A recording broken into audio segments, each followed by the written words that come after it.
Vamos dar início à nossa reunião da noite, como sempre fazemos por meio da nossa prece de início. Querido Mestre Jesus, queridos amigos e benfeitores, nesse instante nós elevamos os nossos pensamentos ao alto para agradecer a bondade e a misericórdia divina, a bênção da vida, a oportunidade de estarmos reunidos nessa casa em vosso nome, no propósito de aprendermos as vossas benditas lições do seu Evangelho de luz, por meio da doutrina dos Espíritos que tanto têm nos ajudado em nossa atual trajetória. Mestre amado, agradecemos ao Senhor o ensejo de aqui estarmos, a existência dessa casa, o amparo e a proteção que aqui sempre recebemos de maneira farta e abundante, o que tem nos dado força, saúde, e muitas vezes nos prevenido de males que às vezes a gente sequer toma ciência ou que sequer chegam a se manifestar. Agradecemos, Mestre, todo o amparo e proteção e lhe rogamos que as bênçãos desta hora sejam levadas e estendidas a todos os nossos irmãos em humanidade, em especial, Mestre, aqueles que sofrem nos hospitais, nas ruas, nos presídios, nos lares em provação, onde houver dor, aflição, padecimento, que o emissário do vosso amor e da vossa bondade se faça presente. E que essa oportunidade de nos reunirmos e de estudarmos nessa casa continue a se multiplicar em nossas vidas. Porque aqui, Mestre, temos sempre a certeza de que saímos melhor do que chegamos, tanto no que diz respeito às bênçãos que recebemos, como também com relação ao aprendizado de natureza inconfundível que aqui sempre recebemos do alto. Ave Maria, cheia sois de graças, o Senhor é convosco. Bendita sois vós entre os anjos, bendito o fruto de vosso ventre, Jesus. Mãe Santíssima, rogai a Deus por nós, pecadores, encarnados e desencarnados, hoje, agora e sempre, que assim seja. E com a nossa prece, em nome de Deus, nosso Pai, Jesus, nosso Mestre amado, e de Paulo de Tarso, patrono da nossa casa, damos por iniciada a nossa reunião dos estudos evangélicos da noite, na santa paz do Senhor, que assim seja. Meus irmãos, hoje nós vamos estudar no capítulo 6 do Evangelho segundo o Espiritismo, Cristo Consolador, o item de número 6 também, o item 12. Ele é uma das instruções dos Espíritos, é uma mensagem assinada pelo Espírito de verdade, e nós vamos perceber que é uma continuidade dos estudos que a gente tem feito esse mês, em especial no estudo da nossa última terça-feira. A mensagem é a seguinte: venho instruir e consolar os pobres deserdados. Venho dizer-lhes que elevem a sua resignação ao nível de suas provas, que chorem, porquanto a dor foi sagrada no jardim das oliveiras, mas que esperem, pois que também a eles os anjos consoladores lhes virão enxugar as lágrimas. Obreiros, traçai o vosso sulco. Recomeçai no dia seguinte o afanoso labor da véspera.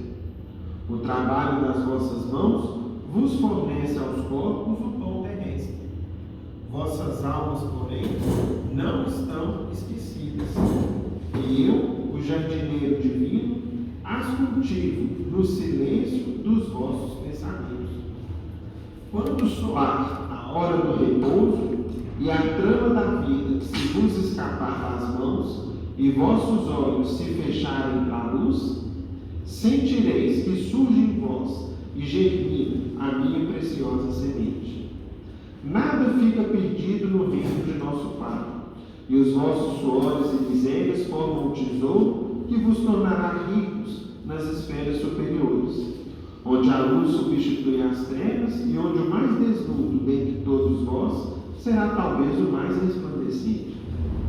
Em verdade vos digo, os que carregam seus fardos e assistem os seus irmãos são bem amados meus. Instruí-vos na preciosa doutrina que dissipa o erro das revoltas e vos mostra o sublime objetivo da aprovação humana.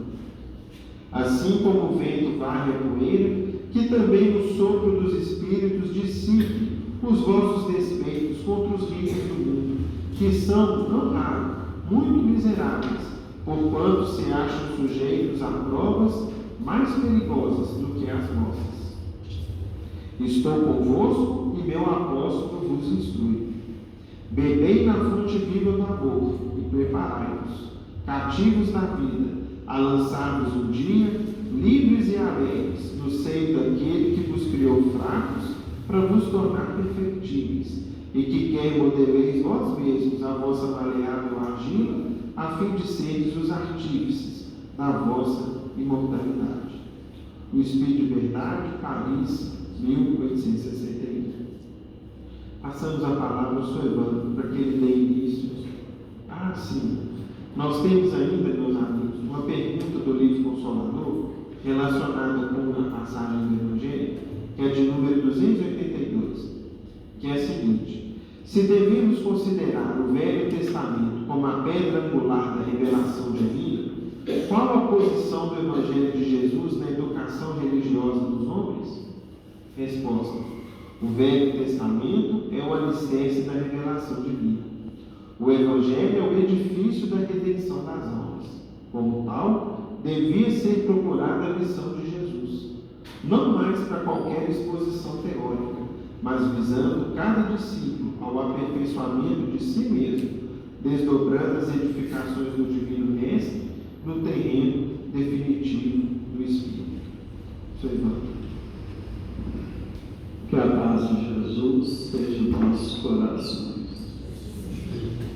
Meus irmãos, a lição que estudamos nos fala sobre a permanência de Jesus entre nós, em espírito e verdade, e sobre o Consolador prometido como terceira revelação divina. Se buscarmos a nossa história, a história da humanidade, nós vamos observar que desde os primórdios da criação, Deus nunca deixou a humanidade desamparada. Ele sempre procurou nos esclarecer moral e espiritualmente, a fim de caminharmos mais conscientes pelos caminhos do mundo, buscando objetivos futuros. E foi justamente objetivando o progresso da humanidade que ele nos enviou 3 grandes revelações divinas.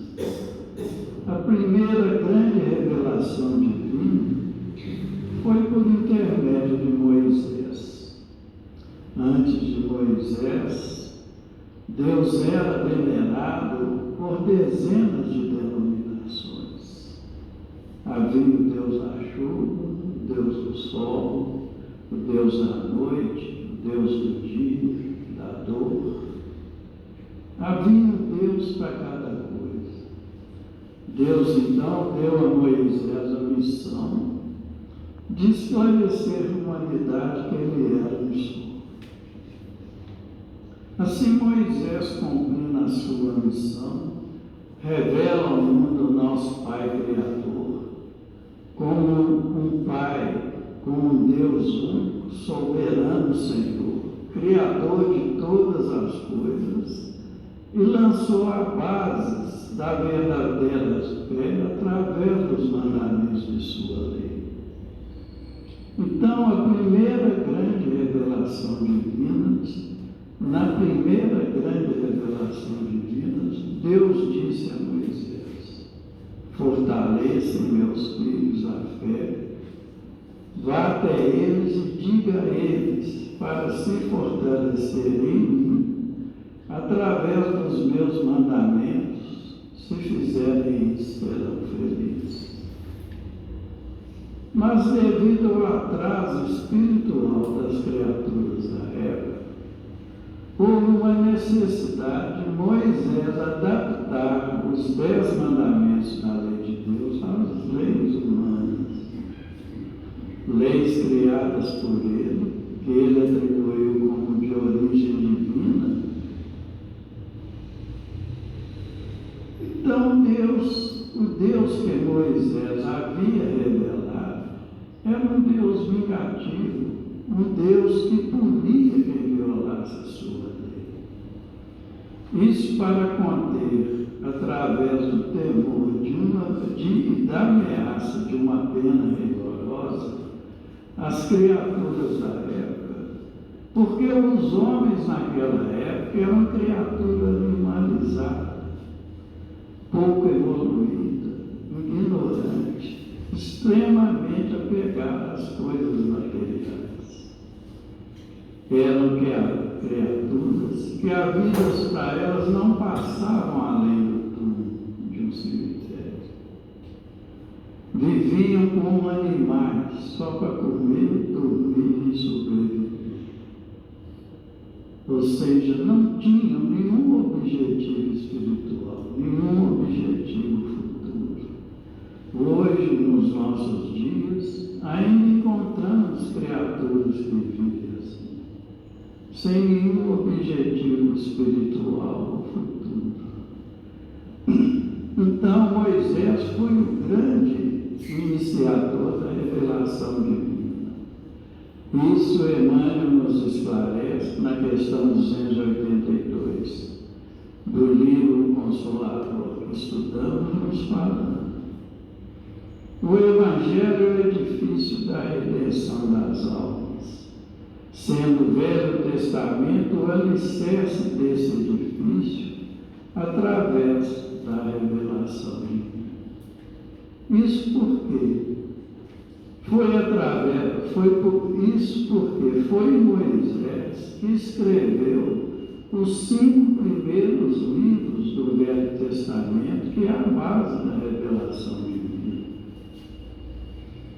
Com o passar do tempo, quando a humanidade já se encontrava um pouco mais evoluída, Deus então envia Jesus representando a segunda grande revelação divina.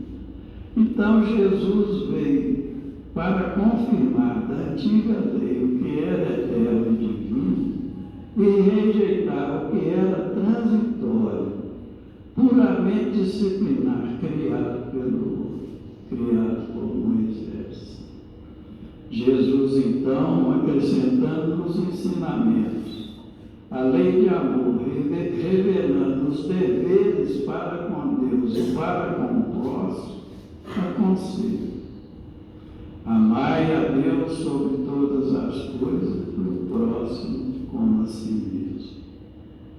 Ou seja, deixando claro que quem cumprisse a lei de amor seria feliz. E acrescenta: aí está a lei dos profetas, ou seja, tudo que foi ensinado até hoje no mundo se resume nessas massas. Se resume nesses 2 mandamentos. Nada mais justo. Em primeiro lugar, amar a Deus acima de todas as coisas e não pronunciar o seu nome em vão. E o segundo mandamento, tão importante quanto o primeiro, amar o próximo como a si mesmo. Pois quem ama a Deus e o próximo, lembra de dedicar a Deus não somente o dia de sábado, como fazem algumas religiões, mas também todos os dias da semana. Honra o seu pai e a sua mãe. Não mata, não rouba, não comete adultério, não presta falso testemunho contra o seu próximo, não deseja a mulher do próximo e não cobiça as coisas alheias. Ou seja, pratica todo. Desculpa.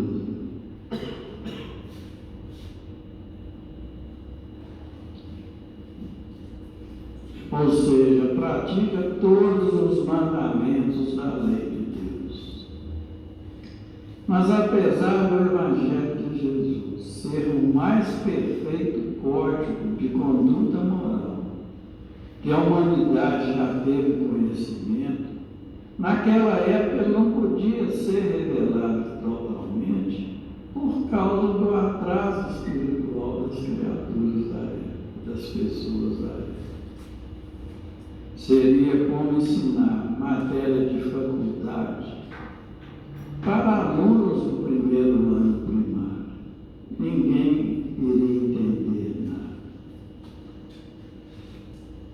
Então, os mandamentos de Jesus eram feitos de maneira dosada, principalmente através de parábolas, ou seja, pequenas histórias que retratavam as coisas do dia a dia das pessoas como um ensinamento moral, mostrando a eles como se modificar, amando a Deus e ao próximo.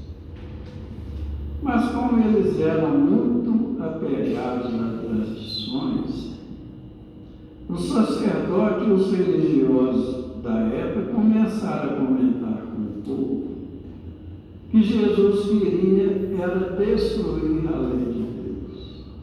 Jesus então tranquiliza a todos dizendo: não pensem que vim destruir a lei e os profetas.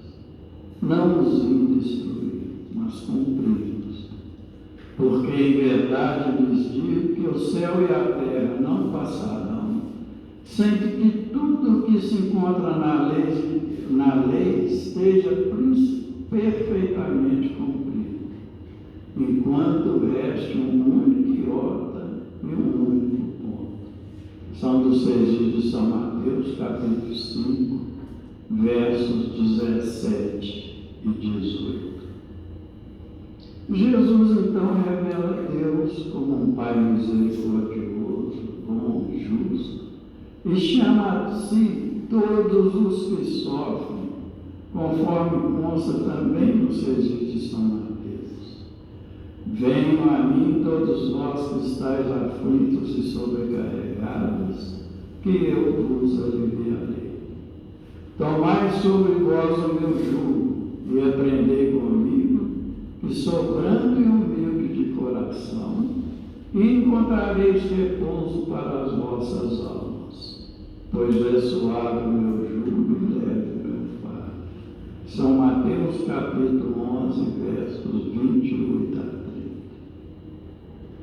E como ele não podia ficar eternamente conosco, ele mesmo anunciou a vinda da terceira grande revelação divina, ou seja, daquele que completaria os seus ensinamentos, quando afirmou: se me amais, guardai os meus mandamentos, e eu rogarei ao Pai, e ele vos enviará outro Consolador, para que fique eternamente convosco, o Espírito de verdade que o mundo não vê, nem o conhece, mas vós conhecê-los-eis, porque ele ficará convosco e estará em vós. Porém, o Consolador, que é o Espírito Santo, a quem o Pai enviará em meu nome, vos ensinará todas as coisas e vos fará relembrar tudo que vos tenho dito. São João, capítulo 14, versos 15, 17 e 20. Meus irmãos, o Espírito de verdade, o Consolador prometido por Jesus, é a religião espírita. Pelo fato do Espiritismo não ter começado entre os homens, como as outras religiões, confio o Espiritismo como uma revelação divina. Tudo que é dito nessa casa, ou em casas semelhantes a essas, são lições que os espíritos superiores nos ensinam e nos orientam, não existindo em nada a interferência dos homens na sua interpretação. Este é o caráter essencial do Espiritismo ser considerado como terceira revelação divina. Ele veio diretamente do mundo espiritual. Não existe interferência dos homens em suas lições. São lições que chegam até nós sob a orientação de Jesus, o governador espiritual do nosso planeta. E como revelação divina, o principal objetivo da doutrina espírita é restabelecer todas as verdades, tendo em vista as deturpações, ou seja, as falsas interpretações introduzidas pelos homens nas lições de Jesus. Isso é confirmado pelo próprio Jesus no Evangelho de São João, capítulo 8, verso 32, onde ele nos fala: conhecereis a verdade e a verdade vos libertará. Ou seja, o conhecimento da verdade é o fator indispensável para a evolução humana. É por isso que o Espiritismo, como revelação divina, veio para nos ensinar a libertação do pensamento e nos possibilitar uma escolha amadurecida, consciente e, por isso mesmo, muito mais responsável. Porque a partir do momento que passamos a conhecer uma religião sem dogmas, sem rituais, sem misticismo, sem superstições, e passamos a enxergar uma doutrina encarregada de nos preparar para a cura de moléstias da alma, que é o principal obstáculo para alcançarmos a nossa evolução espiritual, passamos também a enxergar com os olhos do Espírito, compreendendo coisas que antes não compreendíamos. Como, por exemplo, por que Deus nos criou? Por que estamos na Terra? Qual o nosso papel na sociedade, de acordo com os princípios da lei de Deus? O que podemos esperar da vida futura? Ou seja, uma doutrina que responde todas as nossas perguntas e ainda nos consola, fortalecendo em nós a fé e a esperança. É por isso que os espíritos superiores deixaram claro na pergunta 627 do Livro dos Espíritos, quando foi perguntado a eles: uma vez que Jesus ensinou as verdadeiras leis de Deus, qual a utilidade do ensino que os Espíritos dão? Terão que nos ensinar mais alguma coisa? E eles responderam. Jesus empregava muitas vezes na sua linguagem alegorias e parábolas, porque falava de conformidade com os tempos e os lugares. Agora é preciso que a verdade se torne bem compreendida por todo mundo. Muito necessário é que aquelas leis sejam explicadas e desenvolvidas, já que poucos são os que as compreendem e menos ainda os que as praticam. A nossa missão consiste em abrir os olhos e os ouvidos a todos, confundindo os orgulhosos e desmascarando os hipócritas, os que vestem a capa da virtude e da religião, a fim de ocultarem suas torpezas. O ensino dos Espíritos tem que ser claro e sem equívoco, para que ninguém possa alegar ignorância e para que todos possam julgar e apreciar com a razão. Estamos incumbidos de preparar o reino do bem que Jesus anunciou, Daí a necessidade de que a ninguém seja possível interpretar a lei de Deus ao sabor de suas paixões, nem falsear o sentido de uma lei toda de amor e caridade. Não busqueis em outro lugar a força e a consolação, pois que o mundo é impotente para dá-las. Deus dirige um supremo apelo aos seus corações por meio do Espiritismo. Escutai-lhe. Estipados sejam das vossas almas, doloridas a impiedade, a mentira, o erro, a incredulidade. São monstros que surgem, são monstros que sugam o seu mais puro sangue e abrem as feridas quase sempre mortais, que no futuro, humildes e submissos ao Criador, pratiquem a lei divina, amem e orem, sejam dóceis aos Espíritos do Senhor. Invoquem-no no fundo dos seus corações. Ele enviará seu Filho amado para lhes instruir e dizer estas boas palavras: eis-me aqui, venho até vocês porque me chamaram. E ele veio, meus irmãos. Veio e está sempre presente entre nós, conforme consta a mensagem identificada pelo Espírito de verdade na lição que estudamos para essa noite.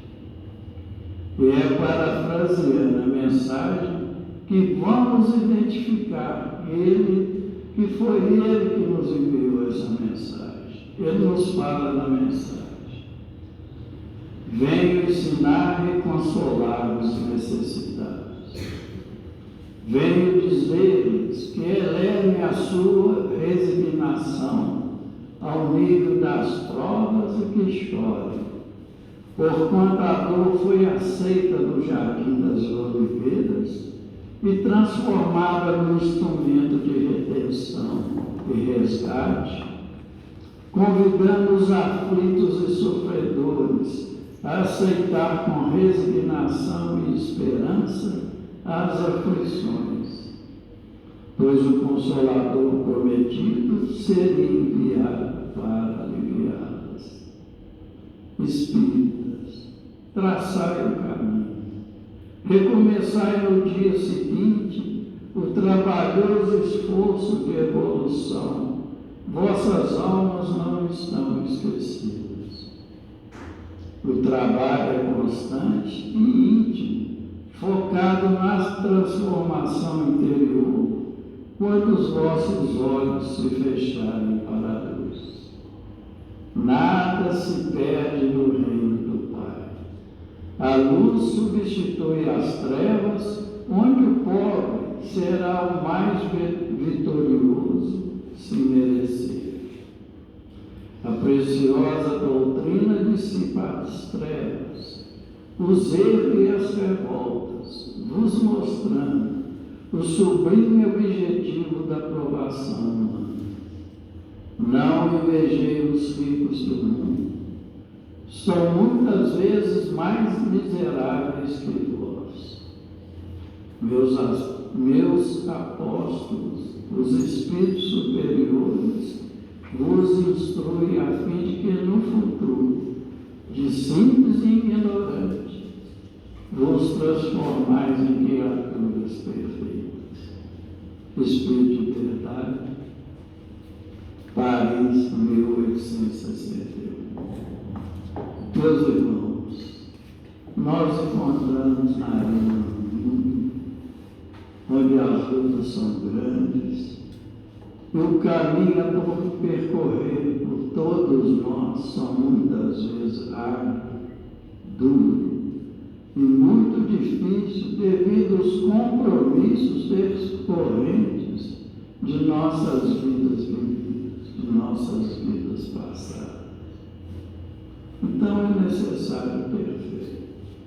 E ter fé é guardar no coração a luminosa certeza da existência de Deus em nossas vidas, afirmando com convicção: eu sei, Deus está presente em minha vida com todos os valores da razão e só depende de mim, da minha fé e das minhas ações para eu ser feliz. A doutrina espírita está em nossas vidas para nos fortalecer e nos esclarecer moral e espiritualmente, afastando dos nossos corações o pessimismo. Tornar o mundo melhor depende de cada um fazer a sua parte. O amparo de Deus não nos falta. O Espiritismo é o Consolador prometido por Jesus e está junto de nós para nos direcionar a uma paz e a felicidade que todos buscamos. Aí nós acrescentamos a importância do culto presencial no centro espírita. Deus está presente entre nós, Jesus está presente entre nós, através dos emissários divinos, na presença deles. Que Deus nos abençoe e nos ampare a todos. Meus caros amigos e irmãos, mais uma vez boa noite a todos. Ao longo desse mês de fevereiro, nós estudamos alguns itens, os principais itens, desse capítulo 6 do Evangelho segundo o Espiritismo, que tem por título o Cristo Consolador. E se a gente refletir, meus irmãos, em torno do conteúdo do capítulo e das mensagens que nós lemos e estudamos, nós vamos ver que Jesus, quando estava junto de João, prometendo que João registrou e que ficou como um grande legado para toda a humanidade, de que um dia ele enviaria um Consolador que ficaria eternamente conosco, certamente essa promessa do Cristo foi motivada pela presciência que ele tinha, pela percepção que ele tinha, de que nós, enquanto criaturas humanas, iríamos atravessar o que, meus irmãos? Muito sofrimento. Jesus já antevia que, tal como ele nos ensinou no Evangelho, é necessário que haja o mal. Por quê? Porque o mal é uma consequência das nossas imperfeições, dos nossos desequilíbrios, do plantio infeliz que a gente já fez em várias oportunidades, mas há daquele por quem o mal vem, mostrando-nos que a justiça divina se cumpriria e que muitas vezes nós colheríamos em uma ou mais existências o resultado de plantios dolorosos do passado de séculos de reencarnações nesse plano, ou talvez em outros também.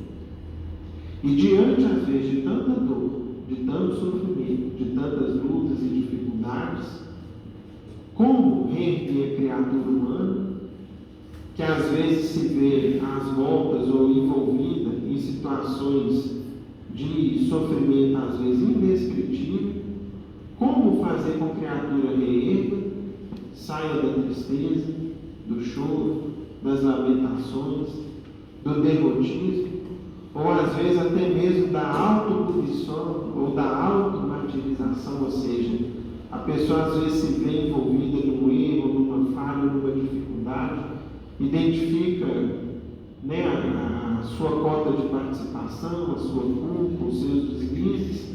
Como reerguer alguém que se vê envolvido nessas dificuldades e que a gente vai ver que isso nos toca praticamente a todos, para que a gente tenha força para no dia seguinte levantar da cama, pedir a Deus força e falar com o Pai o seguinte: meu Pai, me ajuda a consertar, me ajuda a reerguer, me ajuda a fazer algo diferente do que eu tenho feito, para para que então eu me veja em paz comigo mesmo, diante das falhas, dos problemas, que em parte eu participei, que em parte eu mesmo causei.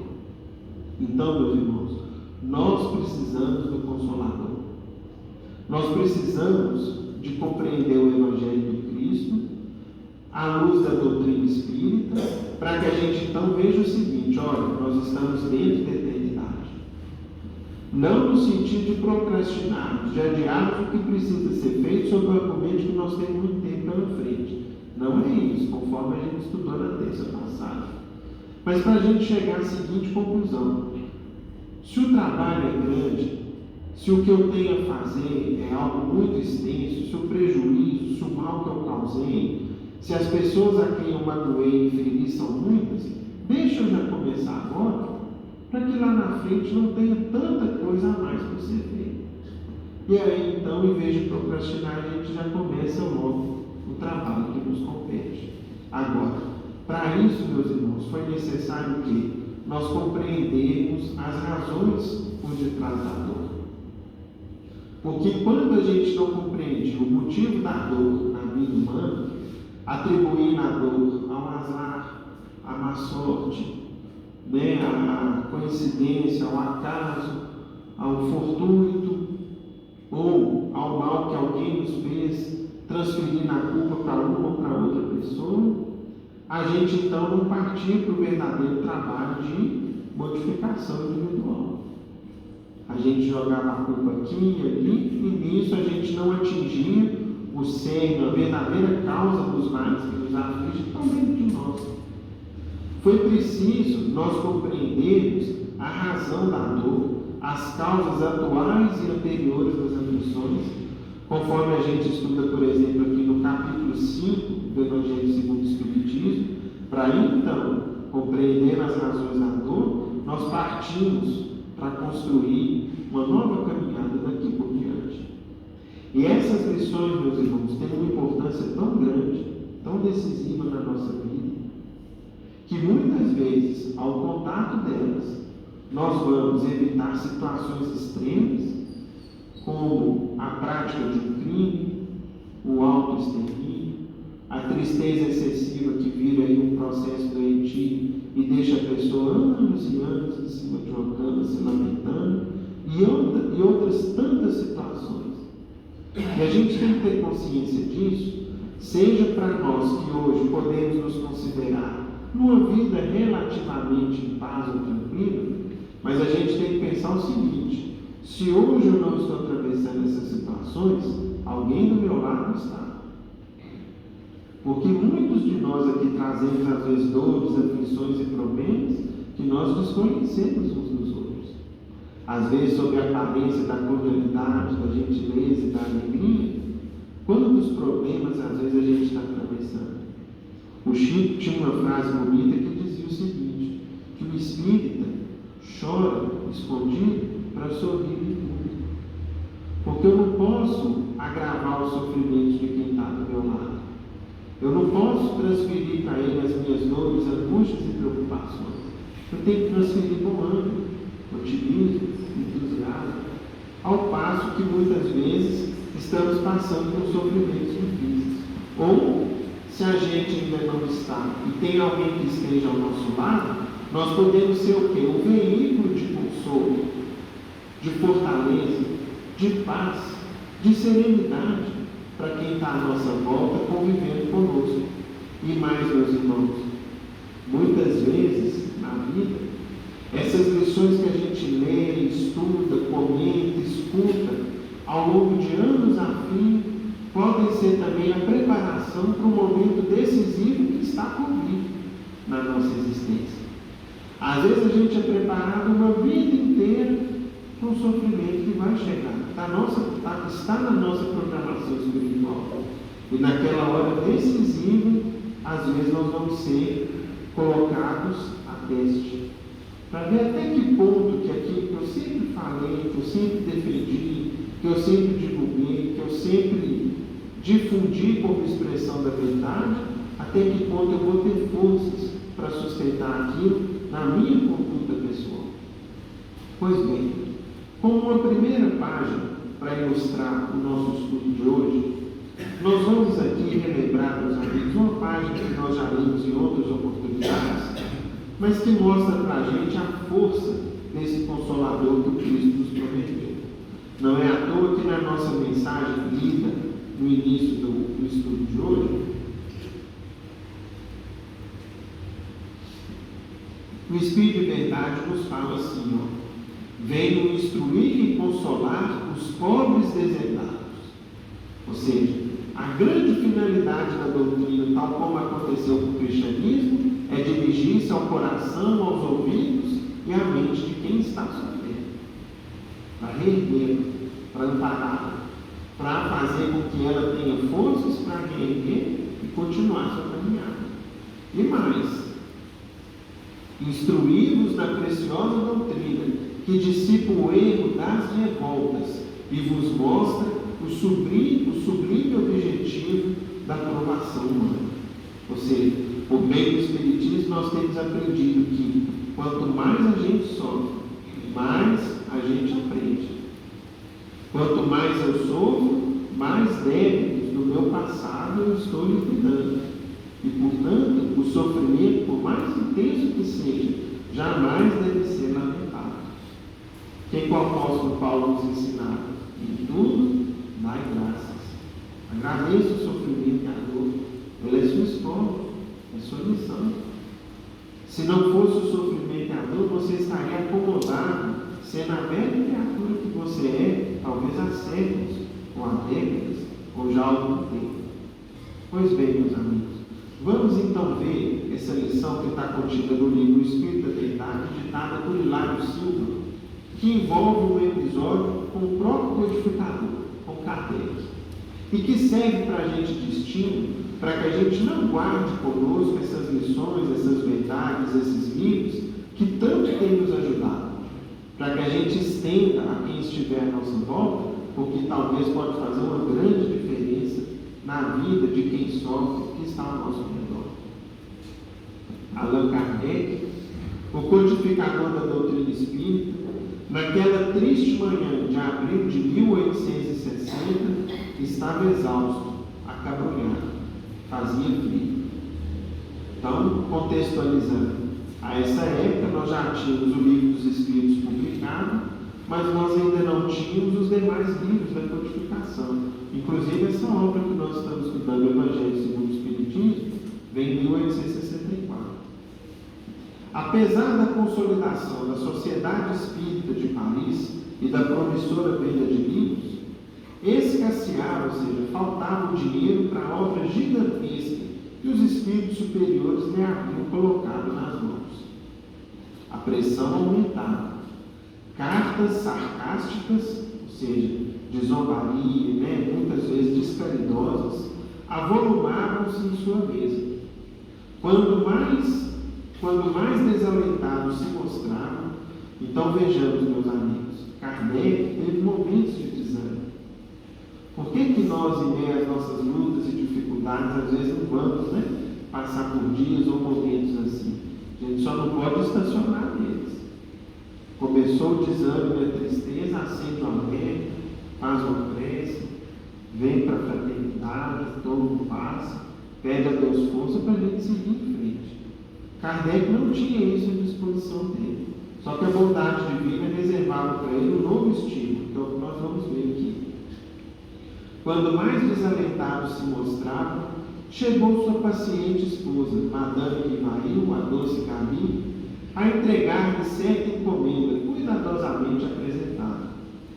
O professor abriu o embrulho, encontrando uma carta singela, e leu. Então, eis que ela trouxe uma encomenda, um pacote muito bem feito. Ao abrir, havia primeiro uma carta.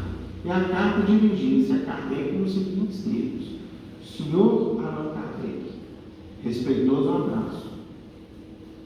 Com a minha gratidão, remeto-lhe o livro anexo, bem como a sua história, rogando-lhe, antes de tudo, prosseguir em suas tarefas de esclarecimento da humanidade, pois tenho fortes razões para isso.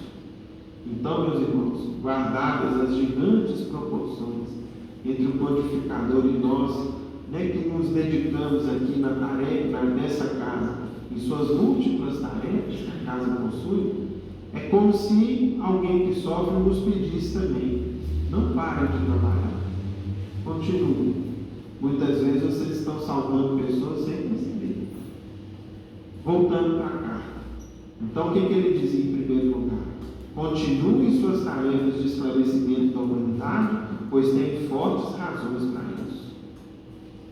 Sou encadernador desde a infância, trabalhando em grande casa desta capital. Ele trabalhava numa gráfica. Há cerca de 2 anos, casei-me com aquela que se revelou minha companheira ideal. Nossa vida corria normalmente e tudo era alegria e esperança, quando, no início deste ano, de modo inesperado, minha Antoniette partiu dessa vida, levada por sorrateira moléstia.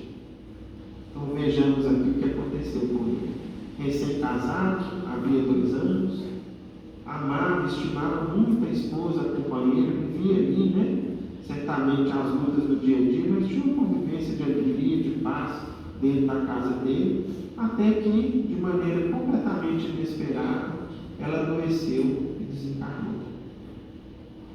E aí ele diz o seguinte: meu desespero foi indescritível e julguei-me condenado ao desamparo extremo, sem confiança em Deus, sentindo as necessidades do homem e do mundo e vivendo com as dúvidas aflitivas de nosso século, resolvi seguir o caminho de tantos outros diante da fatalidade. Simplesmente, meus irmãos, eu não compreendi o motivo daquela dor, daquela aflição que chegou na vida dele de forma tão intensa, de forma tão repentina. A prova da separação havia me vencido, e eu não passava agora de um trapo humano.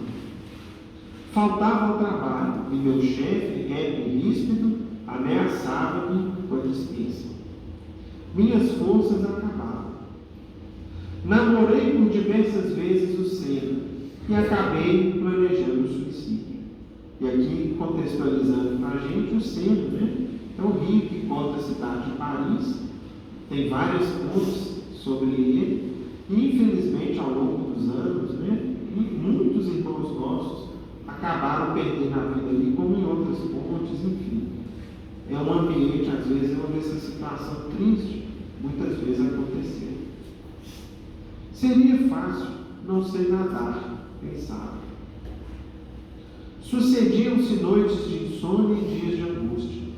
Em madrugada fria, quando as preocupações e o desânimo me dominaram mais fortemente, busquei a Monte Maria. Olhei em volta, contemplando a corrente d'água. E ao fixar a mão direita para atirar-me no rio, então quando ele colocou a mão no parapeito já para pular no rio, toquei um objeto, algo molhado, que se deslocou da arvorada, caindo-me aos pés. Surpreendido, distingui um livro que o orvalho havia umedecido. Tomei o volume nas mãos e, procurando a luz fraca de um poste vizinho, pude ler, logo na introdução, logo que abri a capa, entre irritado e curioso. Abre aspas. Esta obra salvou a vida. Leia com atenção e tenha bom proveito. Assinado A. Lauret. Fecha aspas. Surpreso, li a obra, o Livro dos Espíritos, ao qual acrescentei breve mensagem, volume que passo às suas mãos dedicadas, autorizando o distinto amigo a fazer dele o que quiser. Esse era o fim da carta. Ainda constavam da mensagem agradecimentos finais, a assinatura, a data e o endereço do remetente. Kardec então desempacotou um exemplar do Livro dos Espíritos, ricamente encadernado, em cuja capa viu as iniciais de seu pseudônimo e na página do frontispício levemente manchada, leu com emoção não somente a observação a que o missivista se referira, mas também outra, em letra firme e recente. Abre aspas. Salvou-me também. Deus abençoe as almas que cooperaram em sua publicação. José Ferreira.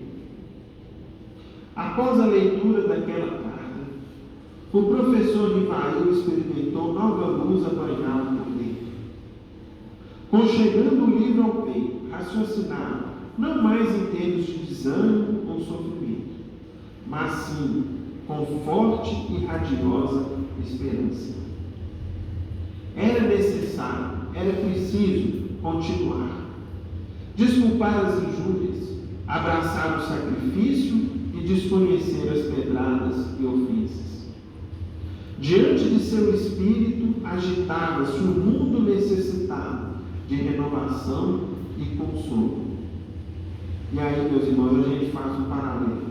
Como que se encontra o nosso mundo atualmente? Será que, tal como a época de Kardec, ainda é necessidade de renovação e consolo? Quanto sofrimento ainda existe à nossa volta?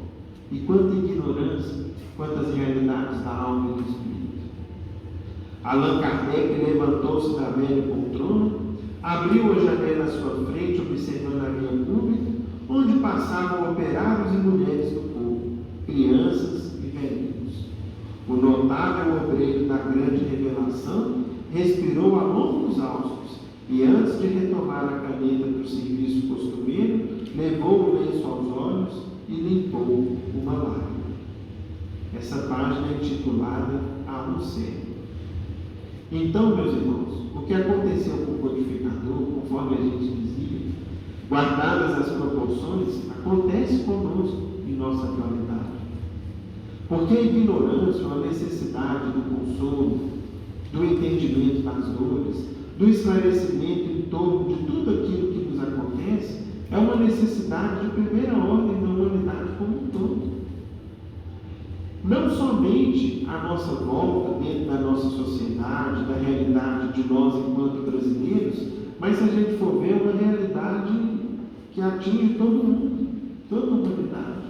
O sofrimento anda lavrando por todo lado. Embora as culturas diferentes, as tradições diferentes, nós vamos observar que o sofrimento se faz presente de uma maneira geral. E muitas vezes, e aí nós vamos agora observar o que se contém aqui, o que está contido, aliás, na introdução do Evangelho segundo o Espiritismo, para a gente compreender qual que é o grande acréscimo que a doutrina espírita nos faz. Vejam, meus irmãos, no início da introdução do Evangelho segundo o Espiritismo, um texto que nós não costumamos consultar com frequência ou examinar com frequência, mas Kardec coloca aqui alguns pontos que são de grande valor para nós e que vão nos mostrar o acréscimo ou a diferença que a doutrina espírita nos faz. Para nós, enquanto espíritas, e para podermos ajudar quem está à nossa volta. O codificador começa a dizer o seguinte: podem dividir-se em 5 partes as matérias contidas nos evangelhos: os atos comuns da vida do Cristo, os milagres, as predições, ou seja, as profecias. Outro dia mesmo a gente falava aqui do sermão profético, né? Está lá em Mateus 24. Seguindo, as palavras que foram tomadas pela igreja para fundamento de seus dogmas. E quinto, o ensino moral. As 4 primeiras têm sido objeto de controvérsias. A última, porém, ou seja, o ensino moral, conservou-se constantemente inatacável. Diante desse código divino, a própria incredulidade se curva. É terreno onde todos os cultos podem reunir-se, estandarte sobre o qual podem todos colocar-se, quaisquer que sejam suas crenças, porquanto jamais ele constituiu matéria das disputas religiosas, que sempre e por toda parte se originaram das questões dogmáticas. Vejam que interessante. Vocês querem ver, meus irmãos, a prova disso quando Kardec fala que em torno do ensino moral de Jesus, todos os pontos se reúnem e nele não há polêmicas, pelo contrário, é a grande ponte de ligação de todas as crenças existentes. Certa vez, Mahatma Gandhi, um ícone do povo indiano, um missionário que esteve entre aquele povo como um grande pacifista e uma grande expressão da religião hinduísta, comentou que se todos os livros existentes e já produzidos pela humanidade deixassem de existir, pegassem fogo, fossem destruídos, etc., e se sobrasse somente o Sermão da Montanha de Jesus, a humanidade teria um ótimo recomeço pela frente. É mais ou menos essas palavras. Qual que é a grande base, a grande estrutura do Evangelho segundo o Espiritismo? Sermão do Monte. Peguem depois o Evangelho de Mateus, entre os capítulos 5 e 7, que nós vamos ver os vários títulos dos capítulos do Evangelho segundo o Espiritismo como versículos presentes no Sermão do Monte. Mostrando, meus irmãos, que esse é o grande foco. E nós vamos entender que Kardec vai desenvolver um pouco mais isso. Aliás, se as várias crenças discutissem o ensino moral do Cristo, nele teriam as seitas encontrado sua própria condenação, visto que, na maioria, elas se agarram mais à parte mística do que à parte moral, que exige de cada um a reforma de si mesmo. Agora vamos lá. Quando Kardec e os espíritos superiores focam no ensino moral do Cristo e estruturam essa obra com base no ensino moral no Sermão do Monte e em outras passagens da moral do Cristo, o que deriva como grande consequência ou necessidade para todos nós? Reforma íntima. Eu tenho que me modificar. Eu não posso mais ser do jeito que eu sou. Eu tenho que me corrigir. E aí, meus irmãos, vem a grande conclusão: por que é difícil ser espírita? Ou por que às vezes um templo, uma casa religiosa, um ambiente de estudo como o nosso não fica às vezes lotado, né? Faltando espaço, faltando lugar para a gente se sentar, faltando lugar para acolher todo mundo. Por quê?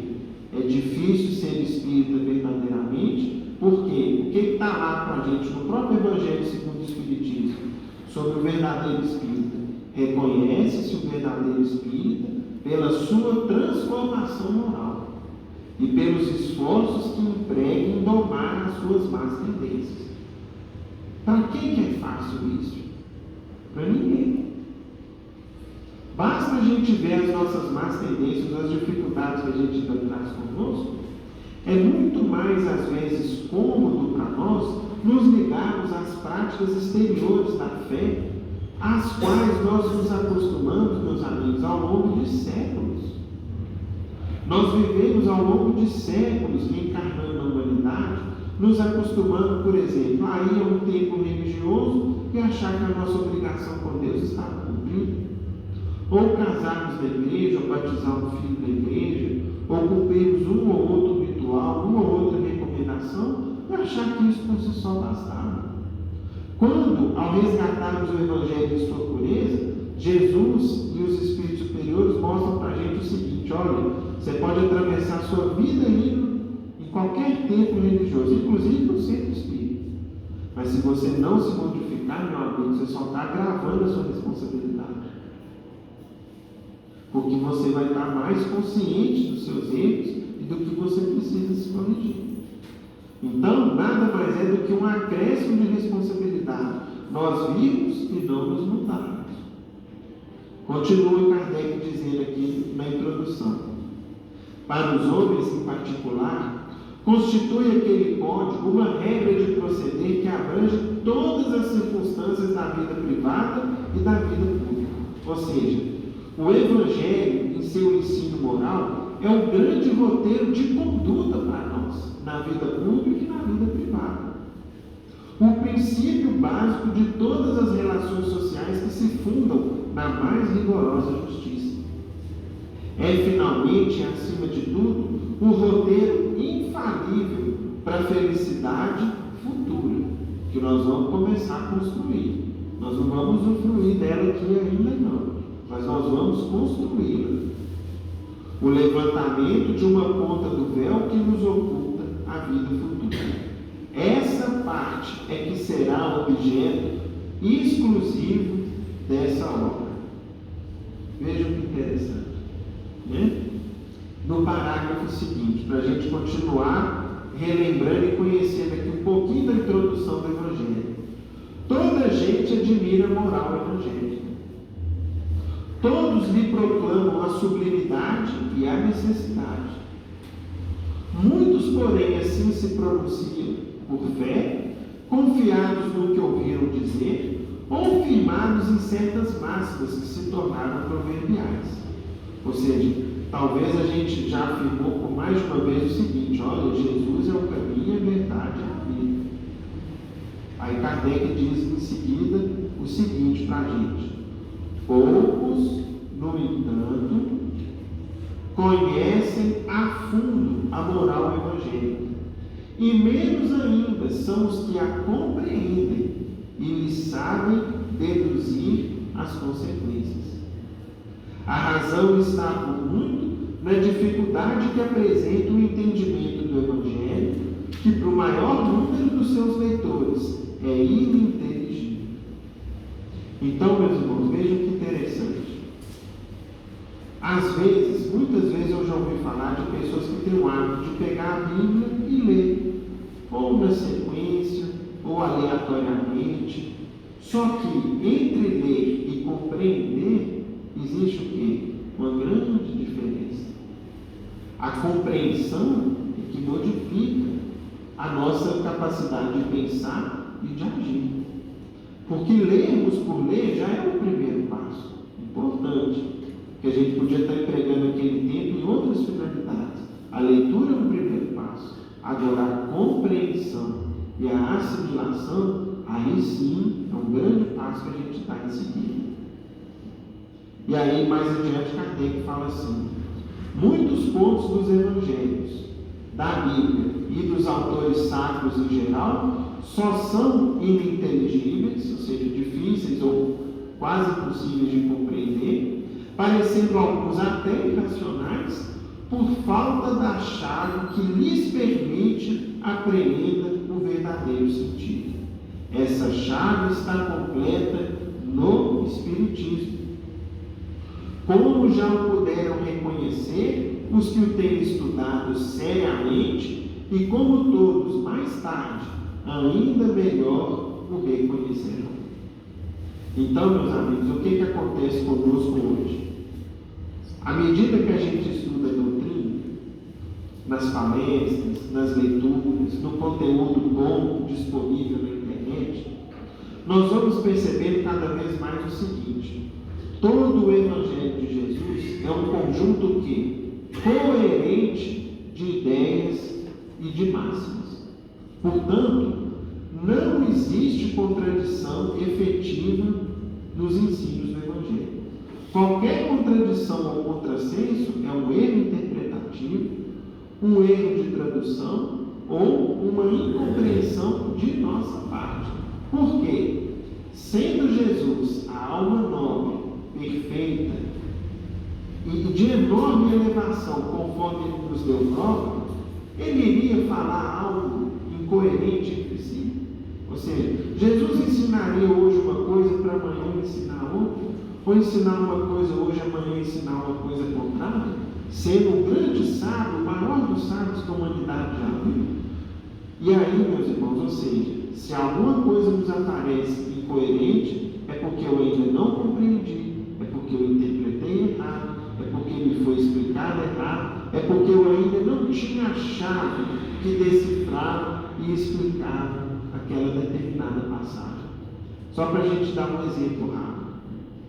Quando, certa feita, a mãe de Jesus e os primos dele, no Evangelho, na Bíblia, falam os irmãos dele. Aí a gente já vê o Espiritismo e ajuda a gente em que sentido? Na língua da época, no aramaico ou no hebraico, primos e irmãos eram designados pela mesma palavra. Então, quando fala que a mãe e os irmãos de Jesus o procuravam, era a mãe e os primos. E os apóstolos avisam ele: sua mãe e seus irmãos estão aí te procurando, mestre. Aí ele vira e fala: quem é minha mãe e meus irmãos, senão os que fazem a vontade de meu Pai que está nos céus? Qual que é a interpretação literal dessa passagem? Que Jesus teria o quê? Colocado a mãe dele em segundo plano. Deixa ele esperar, né? Ou não dado devido carinho, atenção, ou dado devido acatamento, respeito, carinho que ela merecia naquela oportunidade. Não era nada disso. Aí veio o Espiritista e explicou para a gente o seguinte: olha, Jesus queria ensinar naquela oportunidade que nós, se formos almas afins umas das outras, tivermos semelhanças de gosto, aptidões e de nível de evolução espiritual, nós vamos formar as famílias espirituais, tal como ele formou com os primeiros cristãos, com os mártires, aqueles que vieram em primeiro lugar, ensinando e divulgando o Evangelho. A grande família universal do bem que se reúne em torno do Cristo, e que os laços consanguíneos têm a sua importância. Ele não havia dito lá: eu não vim destruir a lei? Não consta lá na lei honrar seu pai e sua mãe? Jesus confirmou aquela lição. Então, meus amigos, a chave de compreensão daquilo que parecia incoerente, errado, equivocado ou complexo de ser entendido, por exemplo, as parábolas do Cristo, toda essa chave está presente para nós na doutrina espírita. E a gente hoje é capaz de compreender, refletir, assimilar e viver o Evangelho tal como Cristo tem esperado de nós. Essa é a nossa batalha, esse é o nosso grande esforço. Só que os erros de interpretação, as falsas interpretações, graças à doutrina, já ficaram para trás. Hoje está tudo claro. Falta o que para a gente? Batalhar, né? Ou seja, suar a camisa, nos esforçar para viver de acordo com o que o Cristo pede e espera de nós. Que Jesus nos ampare e nos abençoe a todos.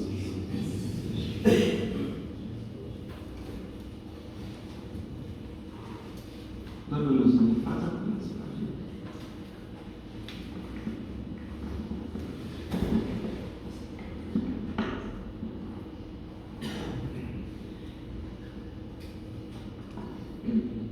Senhor, nesse instante nós vamos nos lembrar da prece que o Senhor nos ensinou a todos. Pai nosso que estás nos céus, santificado seja o vosso santo nome. Venha a nós o vosso reino, seja feita a vossa vontade, assim na terra como em todo o universo. O pão nosso dai-nos hoje, perdoai as nossas dívidas, assim como nós perdoamos aos nossos devedores. Não nos deixes cair em tentações, livra-nos de todo mal, principalmente daquele que ainda trazemos em nós mesmos, pois vossos são o reino e o poder, a majestade e a glória, para todos sempre, que assim seja. Obrigado, Deus, por esse momento de estudos, que tem sempre aliviado os nossos corações. Amém.